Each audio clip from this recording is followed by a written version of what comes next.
5 foods that I eat on a daily basis, or I try to eat every day.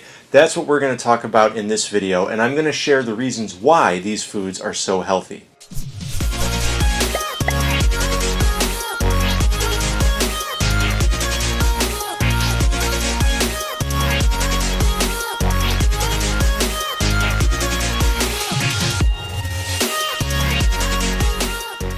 How's it going, everybody? Welcome back to another video. And for those of you new to the channel, my name is Ryan, and this is Minus the Gym. I'm a certified personal trainer and fitness nutrition specialist. So in this video, we're going to dive into nutrition and look at the 5 foods that I eat every day and why. And just so you know, normally my nutrition videos would be filmed in the kitchen, but today my wife and daughter are using the kitchen pretty much all day. So I'm going to talk to you here in my office, and I will shoot footage later in the kitchen and include it in the video. Okay, let's dive right into the list. First, I want to talk about hemp seeds. Hemp seeds are one of my go-to foods. I eat them every day, and they're very versatile. I'll explain that in a second. But the reason why I like to focus on hemp seeds and include them every day is because mainly of the omega-3s. All right, I eat a plant-predominant diet. I eat lots and lots of plant-based foods. And one of the concerns that a lot of people have is, well, you're not going to get enough omega-3s. They mention DHA and EPA and how, fish and fish oil is a good source for those essential fatty acids.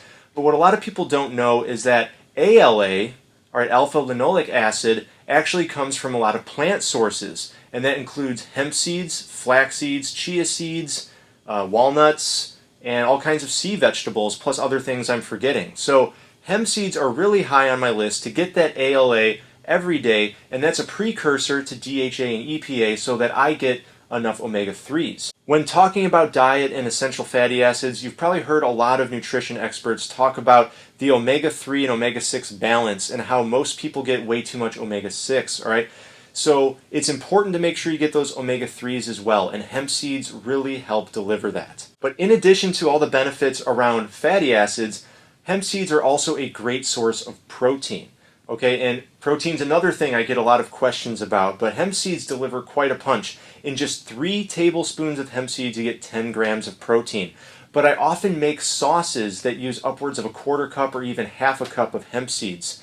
So those creamy sauces that not only taste delicious are delivering a whopping 20 or more grams of protein just from the hemp seeds alone. Another great thing about the protein in hemp seeds is that there's 2 specific proteins called edestin and albumin in hemp seeds that are highly bioavailable to the human body.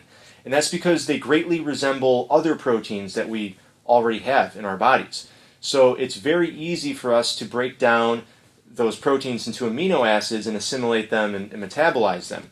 So that's great. It's highly bioavailable, and it's pretty high in protein. That's another plus to hemp seeds. So how do I eat them? Well, in many different ways. They're highly versatile, and you'll probably hear me say the word versatile many times in this video, but I guess the main way that I use my hemp seeds is I sprinkle them into anything, ranging from my cereals, like my muesli, to salads, and I make smoothies with them. But also, like I mentioned earlier, I use them in sauce recipes a lot. A great base for a sauce, if you want a creamy sauce or dressing, is equal parts hemp seeds to water or vegetable broth. So like, if you're going to do 1/2 cup, water or veggie broth, then do 1/2 cup hemp seeds, and then add whatever spices you want. And I often make like a ranch, like a creamy ranch out of this and put it on a stir fry or something like that. Definitely hemp seeds are one of my main go-tos. I use them every day. And if I don't eat hemp seeds, guaranteed I'm going to have some walnuts or some chia or something else to get those omega-3s. Next on the list is legumes. All right, when I say legumes, I mean beans and lentils. And for good reason. These are really healthy. In fact, they are a staple in every longevity diet on the planet. And what I mean by that is back, I believe it was around 2005, a man named Dan Buettner did a study where he looked at all the different cultures around the world that have good longevity, meaning they live a long time. And these regions and countries were labeled blue on his map, and that's where the term blue zones came from. So you may have heard of blue zones before. This was published in National Geographic, by the way. And what Buettner found was that all of the cultures that had the best longevity, one thing that they all had in common in their diets was legumes. When I say legumes, I mean it could be black beans from Central America, it can be all the different white beans like navy and cannellini from the Mediterranean region, it can be soybeans from Asia, I mean it could be any kind of bean, and this also includes lentils. I personally eat brown or green lentils a lot. I'd say almost every day, or maybe 5 days a week at least. And one reason why I love legumes is because they deliver such a protein punch. You know, this is a fitness channel, so you're going to hear me mention protein quite a lot. And a lot of people ask me where I get my protein, but 1 cup of cooked lentils will give you 17 grams of protein. And other beans, you know, like garbanzo or white beans, are usually delivering somewhere in the ballpark of 12 to 15 grams per cup, which is still really good. Additionally, legumes are loaded with vitamins, minerals, and antioxidants, which is always a good thing, or all those micronutrients that we don't get enough of. They're also high in fiber and aid in digestion. And additionally, they are a starch, which means that they deliver protein, which I already talked about, but they're also a complex carbohydrate. And complex carbs are good. Those are the ones we want. Simple carbs, which we want to avoid, will give you a sharp insulin spike that quickly trails off, whereas when you eat a complex carbohydrate, you have this more gradual increase and decrease of insulin, so your body is slow, it's doing a slower digestion of that and using that energy better than just a sharp spike. So how do I eat my legumes? Well, that varies quite a bit. I mean, if they're black beans, they're probably going into tacos. If they're chickpeas, I might throw them in a salad. I might make a hummus or something like that. If they're white beans, I might be putting them on a wrap. And any of these beans I will put in a stir fry. I often make lentils. That's the thing I make the most from the legume category. And what I'll do is I'll just put a pile, like 1 cup of lentils on a cup of rice and mix it together. And then you have this, that alone is almost a meal in itself. But then I make a really yummy sauce and I put some raw veggies on there, maybe put it on a bed of greens, and I'm good to go. So there's so many ways to enjoy your legumes and lentils. Make sure you experiment and find ways that you like and include them every day because they are super healthy. All right, I could talk on and on about beans, but let's move on to number 3, which is greens. And when I say greens, I'm keeping it pretty general, all right? This includes everything from kale and spinach to arugula, you know, chard, mustard greens, collard greens, any of the green leafy vegetables. I would even throw broccoli and Brussels sprouts and any kind of cruciferous green vegetables in here as well.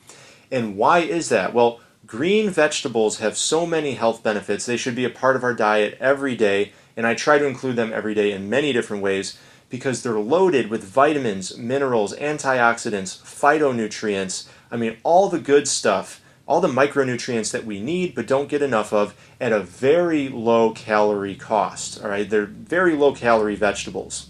So you're not getting tons of energy, but you're getting tons of nutrition, which will really aid in weight loss and keeping lean and things like that. These also tend to have chlorophyll, which is really good for our blood, all right, it's keeping our red blood cells healthy. We're producing new red blood cells with chlorophyll. So that's something you don't hear a lot of, but getting chlorophyll, whether it's from these green leafy vegetables or if you supplement with like chlorella or spirulina or wheatgrass or anything like that, that's also a good thing.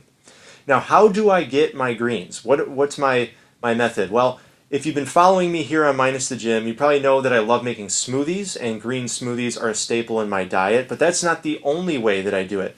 I also like to saute or steam my greens and put them into stir fries and other dishes.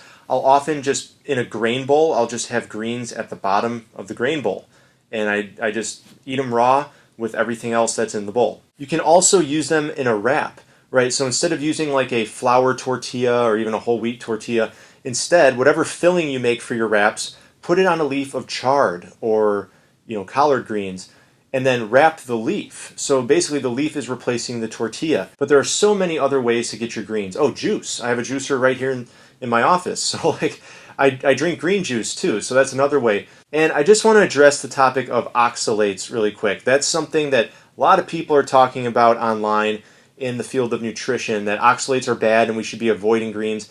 That is some of the worst advice I've ever heard, okay? There are nutrients in any food that can be not so good for you in abundance, okay? And of course, oxalates are one of them, but that goes for anything. Too much potassium can hurt you. Too much water can even hurt you. Now, the thing about oxalates is that if we have a healthy gut, a healthy microbiome, we produce enzymes that are meant, their sole purpose is to metabolize and digest oxalates, right? They break down the oxalates right in your gut and put them to use. So any concerns of inflammation or kidney stones due to oxalates accumulating with calcium in your kidneys, that is really not a valid concern as long as you're eating realistic amounts of greens, nothing ridiculous, and you have a healthy gut. And the way to have a healthy gut is to just eat a very well-rounded diet. Make sure you get plenty of different plant-based nutrition. All right, and number 4 is bananas. And if you guys have been following me here on Minus the Gym for a while now, then you know I love my bananas. In fact, I made a video, I believe it was sometime last year, where I ate only bananas for an entire week. Actually, you guys kept me honest. I did add cinnamon to my smoothies, so I ate only bananas and cinnamon for a week. But still, that video, that was crazy. I don't recommend doing that. All right, I was deficient in some nutrients during that week, but I did that to show you guys just how much of a nutritional punch bananas pack. I mean, it's crazy. So for starters, they are really high energy. All right, you can definitely get plenty of energy off just bananas. I did it. In terms of micronutrients, they actually have a lot. All right, they're really well known for their potassium content, but they also have a lot of vitamin C and tons of B vitamins. And for the minerals, they have copper, magnesium, manganese, a lot of stuff. But the potassium is really high on bananas, which is great because it's a known fact now that most people, like especially here in the United States, we get way too much sodium and way too little potassium. And in terms of the electrolytes, it should be switched like that. Your potassium should be higher and your sodium should be much less. So trading a lot of those packaged foods and canned foods for more fresh bananas would be a really good idea. Additionally, what I really like about bananas is how filling they are, right? They're one of those rare starchy fruits. You know, most fruits are water dense. I'm thinking of like nectarines, watermelon, honeydew melon, and things like that. But bananas are starchy, and they're more filling because of that. At least I find them to be that way. So that's another good benefit. So how do I eat my bananas? Well, I use them in smoothies. I eat them just as a snack, just peel and eat. I slice them up and put them in a fruit salad. By the way, add some hemp seeds to that fruit salad, maybe a little bit of greens too, right? So you're getting a double or triple whammy. What else? I freeze bananas and I make desserts. I have a whole video on frozen banana desserts using a frozen banana ice cream maker. I mean, there's so much you can do with bananas. It's not just peel and eat. So make sure you try out all the different things and eat more bananas because they are healthy. Okay, and food number 5 that I want to mention in this video that I eat daily is oats. And I mean rolled oats, steel cut oats, whole oat groats, you know, raw or cooked, it doesn't really matter. I don't care how you eat them. Oats are just awesome for your health. Now, first and foremost is definitely that it's good for your heart health. And this is well documented, it's well known by lots of cardiologists, and honestly, my main go-to for anything related to heart health is Dr. Caldwell Esselstyn Jr. All right, he's the author of a book called Prevent and Reverse Heart Disease. I got it right here. I'll go grab it for you really quick. So here you go. Prevent and Reverse Heart Disease. I don't know if you can see that. Highly, highly recommend this book if you want to learn about heart health and how a plant-based diet can actually really be beneficial to your heart. Whole oats have been shown to reduce inflammation, reduce cholesterol, and improve your body's production of nitric oxide. Now, why is that important? You see, your arteries, the innermost lining of your arteries, is called the endothelium. And those endothelial cells produce nitric oxide gas to help your blood travel throughout your body. All right, and blood carries oxygen, it carries nutrients, it carries everything that you need to transport to all your muscles and organs and everything to keep your body healthy. So if you put foods like oats into your body that are going to help heal your endothelium from all the high fat and other problems with the standard diet, then you're going to boost your nitric oxide production, and more gas means better blood flow, which is just all around good for your body. But in addition to better blood flow and all the amazing benefits that come with that, oats are also a good source of protein at 5 grams per serving. So when I typically make a bowl of muesli or oats, I'm using usually about 1 cup or 1.5 cups because I'm a pretty big eater. But right there, I'm getting 10 or 15 grams of protein just from the oats. And I add nuts and seeds and some wheat and other things on top of that. So my bowl of cereal quickly becomes a 25 or 30 gram protein meal. Oats are also packed with tons of good vitamins and minerals. The micros are there, and don't forget it's a starch. And starches mean complex carbohydrates, which are the slow digesting good carbs that our body thrives on. Alright, hopefully you learned something in this video. If you did, please hit that like button to support me. That really helps me out. And I wanted to mention for you guys that these are foods that I try to eat every day. It doesn't mean that I always do every single day. I'm sure I miss one here and there. But these are my 5 staple foods that I really do just naturally gravitate towards and eat just about every single day. And for those of you wondering, yes, I am wearing my hat again. The reason for that is I'm getting a little tired of the Johnny Sins comments, to be honest. I mean, they are funny, but it's just like, man, will they ever end? So I thought maybe if I wear a hat, I'll sort of stave off some of those comments. And it worked last time. In the last video, I wore the hat, didn't get any Sins comments, so I'm trying that again. Thank you so much for watching. I hope you liked the video. And don't forget to subscribe, turn on notifications if you want to learn more from me. And I will see you next week in the next video. Talk to you then.